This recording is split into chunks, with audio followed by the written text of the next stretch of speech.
Litbang Kompas melakukan simulasi perolehan kursi DPRD DKI Jakarta. Simulasi perolehan kursi merujuk pada keputusan Komisi Pemilihan Umum Provinsi Daerah Khusus Ibu Kota Jakarta nomor 33 tahun 2024 tentang penetapan hasil pemilihan umum anggota Dewan Perwakilan Rakyat Daerah Provinsi Daerah Khusus Ibu Kota Jakarta tertanggal 9 Maret 2024.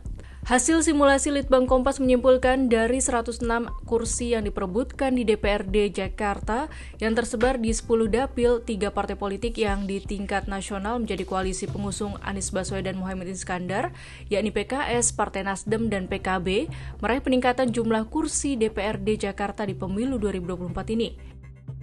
PKS meraih perolehan kursi paling banyak, yakni 18 kursi. Kemudian Nasdem meraih 11 kursi, sementara itu kenaikan jumlah kursi paling tajam diraih PKB. Dari sebelumnya pada pemilu 2019 hanya meraih 5 kursi di DPRD Jakarta, pada pemilu 2024 ini naik 100% menjadi 10 kursi. Sementara itu, parpol yang juga mengalami kenaikan jumlah kursi adalah Partai Golkar 10 kursi dan PAN 10 kursi, yang pada pemilihan presiden 2024 ini mengusung pasangan Prabowo Gibran. Ada yang menikmati kenaikan jumlah kursi, ada juga yang mengalami pengurangan jumlah kursi. PDIP menjadi partai politik yang paling banyak mengalami penurunan jumlah kursi di DPRD Jakarta. Jika pada pemilu sebelumnya PDIP meraih 25 kursi dan mampu menduduki kursi ketua DPRD Jakarta, pada pemilu 2024 ini kursi yang diraihnya hanya 15 kursi. Penurunan tidak hanya dialami PDIP, Partai Gerindra yang pada pemilu 2019 meraih 19 kursi DPRD Jakarta, pada pemilu tahun ini menurun menjadi 14 kursi. Jika merujuk hasil simulasi Litbang Kompas terkait perolehan kursi di DPRD Jakarta ini, bisa dipastikan semua partai politik harus melakukan koalisi dengan parpol lainnya untuk bisa mengajukan pasangan calon gubernur dan wakil gubernur Jakarta di Pilkada November 2024 mendatang.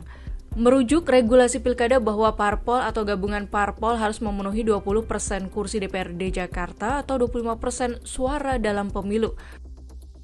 Lalu bagaimana peta persaingan pemilihan gubernur jika dilihat dari komposisi kursi berbasis simulasi perolehan kursi versi Litbang Kompas ini?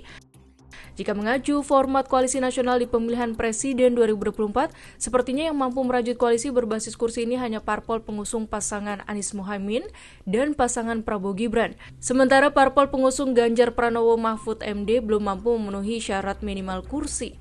3 parpol pengusung Anies Muhaimin yakni PKS, PKB, dan Nasdem total kursi yang dikumpulkan sebanyak 39 kursi atau setara 36,8%. Kemudian parpol pengusung Prabowo Gibran yakni Gerindra, Golkar, Demokrat, PAN, dan PSI total kursinya mencapai 50 atau setara 47,2%. Sementara parpol pengusung Ganjar Mahfud yakni PDIP, P3, dan Perindo hanya mengumpulkan 17 kursi atau 16% dari total kursi DPRD Jakarta.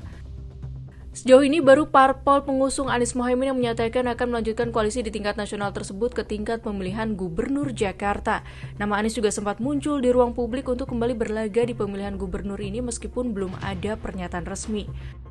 Di luar nama Anies muncul nama-nama lainnya, seperti mantan Gubernur Jawa Barat Ridwan Kamil, mantan Wakil Gubernur DKI Jakarta Ahmad Riza Patria, Ketua DPD Golkar DKI Jakarta Ahmed Zaki Iskandar, Bendahara Umum Partai Nasdem Sahroni, dan sejumlah nama lainnya.